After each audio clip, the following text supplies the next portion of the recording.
One emergency light on means that the rest of them should be on because they're all in the same circuit. However, in this case, it's not so simple.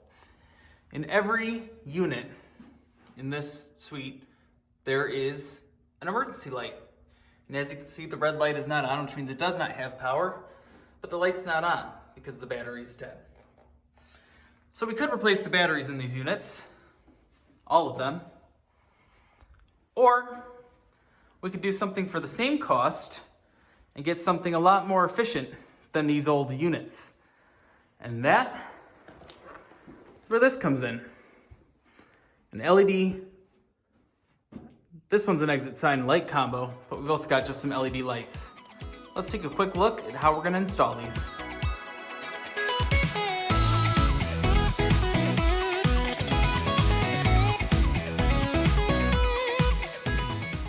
The reason we turn off the breaker when we do this is because we want to be sure that we're not causing any harm of electrical shock to me, to a shock to ground, or any other way to shock or blow up a component that would, in other words, hurt the device or even be a fire hazard.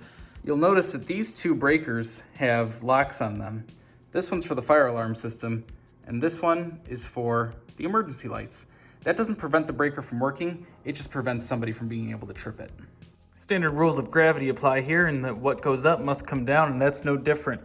These things are thick and clunky, and they've seen better days.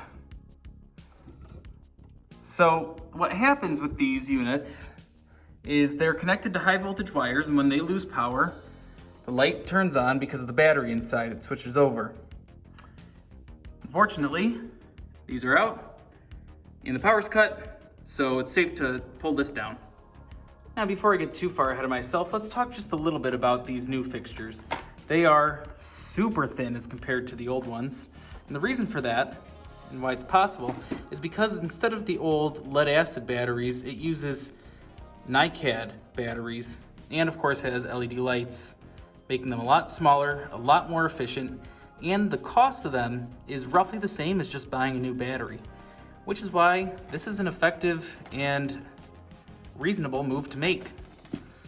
They also come with the ability to swap out the back so that both front and back can be lit as an exit sign. That's not necessary in this situation. And they come with the ability to ceiling mount or wall mount them, depending on your needs. So this particular unit is going to be ceiling mounted. We're going to get it up on the wall and take a look. Something we can't forget before we hook it up is that the battery needs to be plugged in. Now you might notice, even though it's got no power right now, nothing lights up. The reason for that is because that functionality will not kick on until it has first had high voltage power connected to it. All right, with the wires hooked up, it's just time to connect it up to the ceiling. Okay, so somebody, and I won't say who, maybe didn't pay attention to the fact that this device isn't got the standard size mount on it, so we need to use this little adapter plate first. Alrighty, it's up there with a quick adjustment of our heads. Point them down to light the pathway. Then our unit is up there. Now the only thing to do is to try to turn on the breaker and give her a test. All right, this one here is our breaker. So if we turn it back on, you may have noticed the lights turn off. And if I flip it again, now there they are back on. And that just looks wonderful. So that's our exit sign. Now we've got a few more just lights to do. The lights are pretty much the same story. They are old incandescent, so they're not very bright, and the batteries die all the time. So the cost of the battery is about the same as a brand new light. So let's swap these out too. So let's take a quick peek at what we've got in here. This is a brand that is relatively new to the market and is very small in comparison to the old ones. This is an Amazon commercial light, which very similarly has the back box mount and has NiCad batteries and is fully LED. And it is made by Amazon and very affordable. So we're gonna put it up the same way we did the exit sign and see how it looks. Something I'll say with this Amazon commercial unit is that the battery lead has to plug in there and there's not a lot of room to plug it in. It's pretty difficult.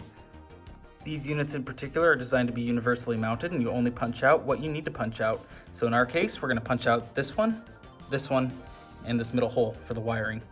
Okay, I've decided I don't like these knockouts very much. It tells you to try to drill through them rather than just like take a screwdriver and punch them out.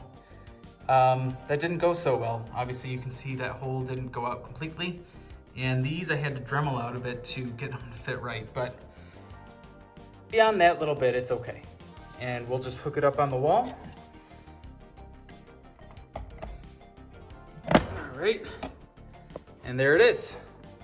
Thing's a little smaller, but it's got big, beady, like bug-shaped eyes. And we're gonna have that shine down on us in just a second. Let's go test it. Here was that light switch I turned off just a moment ago. And there is that light, and boy, is it bright. As compared to the old incandescent lights, it is much brighter, provides a great pathway, and I think when the whole unit is completed with both the new exit signs and new lights, it'll really light this place up if it needs to be. In case anyone's curious, that's what the exit sign looks like when the power is on. And if anyone has any questions or wants to see these exact lights, you can find the description below. There's links to everything that I'm using here today. And if you have any questions, of course, put them in the comments below. Until then, I'm gonna get to installing some more lights. I will see you guys in the next one.